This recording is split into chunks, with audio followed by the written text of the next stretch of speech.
गरीब साध साध सब नेक हैं, आप अपनी ठोरे, जो सतलोक ले जाएंगे वो साधु कोई और।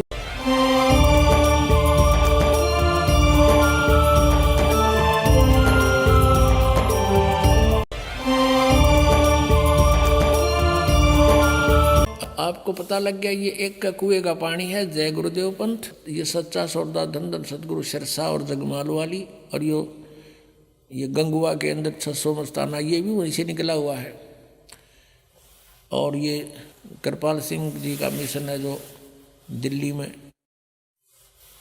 और साथ में वो जो जयमल सिंह जी ने चलाया ब्यास से, आगरा से। सब एक ही कुएं का पानी है और यही जल है उनके पास, यही ज्ञान है जो आपको बताया जा रहा है। अब ये कहते हैं कि सतलोक में प्रकाश ही प्रकाश है, नूर ही नूर है, वह सतपुरुष नहीं है। और आत्मा जब उसमें पहुंच जाती है तो ऐसे मिल जाती है जैसे बूंद समुद्र में, यानी जैसे डूब कर मरना होता है। तो पुण्यात्मा पहले तो ये इंटरेस्ट किसी का हो नहीं कि उसमें जाकर मरा डूब के, उसमें एक रस हो जाए। यही प्रत्यक्ष उदाहरण बता दिया। अगर कोई नो कहे समुद्र में भगवान है, चलो कूद छलांग लगाओ, कितने मरेंगे, एक आधा बोड़ा वैसे चला जाओ उसमें। नहीं तो समझदार व्यक्ति ने कहा वाह विवाह, भगवान को तो कहते हैं, उसके दर्शन करते हैं, उसके रोमकूप में करोड़ सूर्य करोड़ चंद्रमा मिला दे, ऐसी रोशनी है परमात्मा की वाणी में। तो ऐसा लिखा कबीर जी की वाणी में। और वहाँ चले गए हंस उसके चौर करते हैं भगवान के, फिर निराकार के चौर कैसे करेंगे। और फिर ये बताते हैं कि एक समय सावण सिंह जी ने कथा सुना रखी है कि एक इंद्रमती नाम की रानी थी, और कबीर साहब के समय में हुई। वैसे तो इन्हें पता ही नहीं कहेंगे वो कब हुई थी, कब परमात्मा आए थे। फिर भी इन्होंने जैसा जोड़ जुगाड़ करके ज्ञान दिया वो ज्ञान समझते हैं। और रानी इंद्रमती कबीर साहब की शिष्या थी। कबीर साहब तो पहले जाकर समुद्र में लीन हो गए उस सतपुरुष में, और पीछे से इंद्रमती रानी जब गई तो ये क्या बताते हैं, उसमें डूब का मरण गई जब वह पीछे से, तो वहाँ क्या देखा कि कबीर साहब को की पदवी देखी, वहाँ पर वो तो सतपुरुष है। तो वहाँ इंद्रमती रानी कहती है कि हे भगवान, आप सचमुच, आप तो अकाल मूर्त हो, आप तो सतपुरुष हो, और मुझे पहले पता चल जाता तो मैं आपकी सेवा नहीं करती। अब देखो इनकी अकल।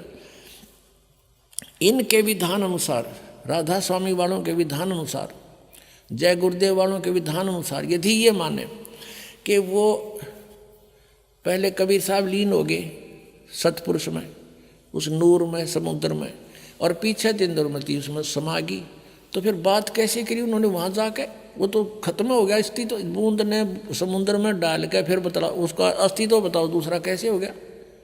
फिर वहाँ कबीर साहब को देखा कैसे सतपुरुष रूप में? वास्तविकता ये है कि Kabir is God, Kabir is supreme God, यह सतपुरुष है, अविनाशी गॉड। और ये वहाँ परमात्मा अपने करोड़ सूर्य मिला दे, करोड़ चंद्रमा से, रोमकूप की 100 ऐसा रूप है मालिक का। और वहाँ जाके इंद्रमती ने सचमुच देखा परमात्मा, आप तो सचमुच सतपुरुष ही थे, हमारी बुद्धि इतना काम नहीं कर रही थी, हम आपको पहचान लेते। वास्तविकता तो ये सच्ची है, लेकिन इनकी थ्योरी गलत है कि वो भी कबीर साहब पहले लीन हो गए, 5-6 इंद्रमती रानी लीन होगी, फिर वो बतलाओगे क्योंकि आपस में बातें कैसे करेंगे। देखिए इनका अज्ञान, और करोड़ों अनुयायी इन नकलियाँ के पीछे लाग रहे हैं, इनको परम धनी मान के। क्योंकि श्रद्धालुओं की श्रद्धा ये होती है गुरु जी जो बोलने वह सही है। इसका दुरुपयोग किया इन नकलियों ने, इनको बर्बाद कर डाला, भोली आत्माओं का जीवन नष्ट कर दिया। अब देखो सावन सिंह जी के वचन, संत मत भाग प्रकाश 4, इसके ही 264 पृष्ठ पे लिखा है। 264 पृष्ठ पर आप देखेंगे, 264 पृष्ठ, संत मत भाग प्रकाश 4 है। एक सत्संगी ने सावन सिंह जी से पूछा, सावन सिंह जी कौन है? ये हैं सच्चा सौदा के खेमामल सिंह सामस्ताना बिलोचिस्तानी के गुरु जी, ये सावन सिंह जी। इससे प्रश्न किया सत्संगी ने, हजूर संतों की पदवी कहाँ तक है?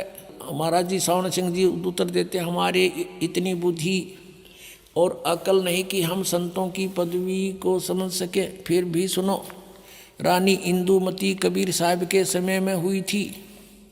पहले कबीर साहब मालिक में जाकर विलीन हुए, देखना। फिर रानी हुई। जब रानी ने सचखंड में जाकर कबीर साहब की पदवी देखी तो कहने लगी, महाराज यदि आप पहले ही बता देते कि मैं ही अकाल पुरुष हूँ तो मैं भजन सुमन कर कर के व्यर्थ परेशान ना होती। कबीर साहब ने उत्तर दिया, तुमको उस समय विश्वास नहीं आना था। अब इसमें विवेचन करते हैं पुण्यात्माओं। इन राधा स्वामी पंथ के अज्ञानी संतों की तो सोच है, विचार हैं कि सतपुरुष वहाँ नहीं है, निराकार है और केवल नूर ही नूर है, प्रकाश ही प्रकाश है। और उनने अपने सिद्धांत अनुसार सच्चाई को अज्ञान बना करके कैसे पेश करना चाहा है, लेकिन फिर भी छुपी नहीं। कहते हैं चोर चुरावे तुमड़ी और गड्ढे पानी में, वो गड्ढे वो ऊपर आवे, नो सच्चाई छनी ना। अब विचार करो इनके विधान अनुसार। ये कहते हैं पहले कबीर साहब जाकर मालिक में विलीन हो गए, बूंद गिर गई समुद्र में, खत्म हो गया अस्तित्व। और फिर कहते पीछे तो रानी जाके विलीन हो गई उसी में, दोनों हो गए एक रस। फिर वो बातें किस टाइम की, कबीर साहब को देखा कैसे उसने, वहाँ कुछ अस्तित्व है नहीं तो देखा कैसे। सच्चाई तो यही है कि सचमुच कबीर साहब वहाँ परमात्मा स्वरूप सतपुरुष रूप में ये खुद ही मालिक हैं। जैसे स्वामी रामानंद जी ने कहा, दोहू ठोड़ है एक तू और भया एक से दो, और गरीबदास हम कारणे आए हो तुम मगजो। ये स्वयं भी कहते हैं कबीर परमेश्वर, हम ही अलखला है कुतुब गोस और पीर, गरीबदास खालक धनी हमारा नाम कबीर। ए स्वामी सृष्टा में और सृष्टि हमारे तीर, दास गरीब अधर बसूं। कबीर साहब कहते हैं अधर रहूं ऊपर और मेरा नाम कबीर।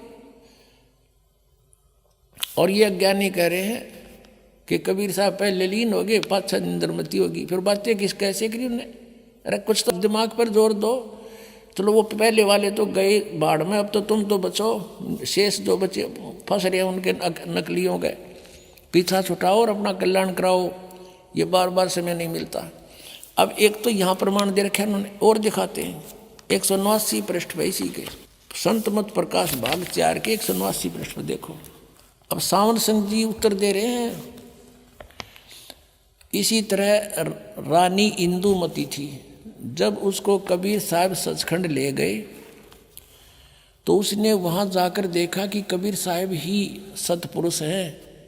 कहती हैं, हाय हाय, अगर आप मुझे इतना बता देते कि मैं ही सतपुरुष हूँ तो क्या मैं आपकी सेवा नहीं करती। कहते हैं तुझे विश्वास नहीं आता, अब तू यहाँ आ गई है, तेरी मर्जी कह ले। अब ये सच्चाई है, ये तो वार्ता सही एज इट इज है इंद्रमती और कबीर जी की, उनके इंद्रमती वाली कथा में लिखी। ये तो सही है, ये तो उन्होंने ले ली सही कि कबीर इज गॉड सचमुच। और वहाँ इनकी अपनी अज्ञान थ्योरी को सिद्ध करना भी चाहा साथ में इस कथा के साथ। 264 पृष्ठ पे इसी संतमत भाग 4 के, उसमें इन्होंने कोशिश की है ये बताने की कि पहले कबीर साहब लीन हो गए और पाछे तो फिर इंदुमती जाकर उसमें समुद्र में बूंद की तरह समा गई। और फिर वो बातें कर रही है, अरे कर्महीनो, अरे ज्ञानहीनो। कहते हैं परमात्मा कबीर जी कहते हैं, मोती मुक्ता दर्शत नाही, ये जग है सब अंदरे, दिखत के तो नैन चश्म इनका फेरा मोतिया भंदरे। ये दिखे थे महर्षि, बड़े बड़े विद्वान, मंडलेश्वर परम धनी पहुंचे हुए हैं सचखंड में। इनका सतनामे का ना समझ माई न जाएंगे कहाँ ये। इसी कारण से वो शिवजाल जी प्रेत बनकर अपनी शिष्या बुक्की में बोल रहा है। आप दिखाएंगे आपको सत साहिब।